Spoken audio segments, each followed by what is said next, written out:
ವಿದರ್ಭದ ರಾಜ ಭೀಷ್ಮಕನ ಅರಮನೆಯಲ್ಲಿ ಅಪರೂಪದ ಸೌಂದರ್ಯ ಮತ್ತು ಶುದ್ಧ ಹೃದಯ ಹೊಂದಿದ ರಾಜಕುಮಾರಿ ರುಕ್ಮಿಣಿ ಜನ್ಮ ತಾಳಿದಳು. ಬಾಲ್ಯದಿಂದಲೇ ಅವಳ ಮನಸ್ಸು ಭಕ್ತಿಯಿಂದ ತುಂಬಿತ್ತು. ಸಾಧುಗಳಿಂದ ಮತ್ತು ಬ್ರಾಹ್ಮಣರಿಂದ ಕೃಷ್ಣನ ಶೌರ್ಯ, ಕರುಣೆ, ಲೀಲೆಯನ್ನು ಕೇಳಿದ ರುಕ್ಮಿಣಿ ಮನಸಾರೆ ಅವನನ್ನೇ ತನ್ನ ಪತಿ ಎಂದು ಆರಿಸಿಕೊಂಡಳು.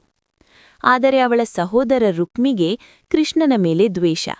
ಅವನು ರುಕ್ಮಿಣಿಯನ್ನು ಚೇದಿರಾಜ ಶಿಶುಪಾಲನಿಗೆ ವಿವಾಹ ಮಾಡಿಸಲು ನಿರ್ಧರಿಸಿದನು. ರುಕ್ಮಿಣಿಯ ಹೃದಯ ನೋವಿನಿಂದ ತುಂಬಿತು. ತನ್ನ ಪ್ರಾಣಪ್ರಿಯ ಕೃಷ್ಣನಿಗೆ ರುಕ್ಮಿಣಿ ರಹಸ್ಯ ಪತ್ರ ಬರೆದಳು. ನನ್ನನ್ನು ನೀನೇ ರಕ್ಷಿಸಬೇಕು, ನಿನ್ನಲ್ಲೇ ನನ್ನ ಶರಣು. ಪತ್ರ ಓದಿದ ಕ್ಷಣದಲ್ಲೇ ಕೃಷ್ಣನು ವಿಳಂಬವಿಲ್ಲದೆ ವಿದರ್ಭದ ಕಡೆಗೆ ಹೊರಟನು. ಇದು ಪ್ರೀತಿಯ ಕರೆಯಾದ್ದರಿಂದ ಭಗವಂತ ತಡಮಾಡಲಿಲ್ಲ. ವಿವಾಹದ ಮುನ್ನದ ದಿನ ರುಕ್ಮಿಣಿ ದೇವಾಲಯಕ್ಕೆ ಹೋಗಿ ಕಣ್ಣೀರಿನಿಂದ ದೇವಿಯನ್ನು ಪ್ರಾರ್ಥಿಸಿದಳು. ಕೃಷ್ಣನೇ ನನ್ನ ಪತಿಯಾಗಲಿ. ಅದೇ ಕ್ಷಣದಲ್ಲಿ ಕೃಷ್ಣನು ರಥದೊಂದಿಗೆ ಪ್ರತ್ಯಕ್ಷನಾದನು. ಎಲ್ಲರ ಮುಂದೆ ರುಕ್ಮಿಣಿಯನ್ನು ರಥಕ್ಕೇರಿಸಿಕೊಂಡು ಹೊರಟನು. ಶಿಶುಪಾಲ ಮತ್ತು ರುಕ್ಮಿ ಸೇನೆಯೊಂದಿಗೆ ಹಿಂಬಾಲಿಸಿದರು. ಕೃಷ್ಣನು ಶತ್ರುಸೇನೆಯನ್ನು ಸೋಲಿಸಿ ರುಕ್ಮಿಯನ್ನು ಬಂಧಿಸಿದನು.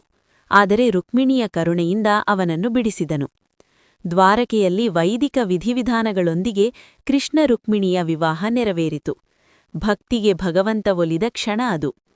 ಈ ವಿವಾಹ ಶೌರ್ಯದ ಕಥೆಯಲ್ಲ, ಇದು ಭಕ್ತಿಯ ವಿಜಯದ ಕಥೆ. ರುಕ್ಮಿಣಿಯ ಶರಣಾಗತಿ ಕೃಷ್ಣನ ಪ್ರೀತಿಯಾಗಿ ಪರಿವರ್ತಿತವಾಯಿತು.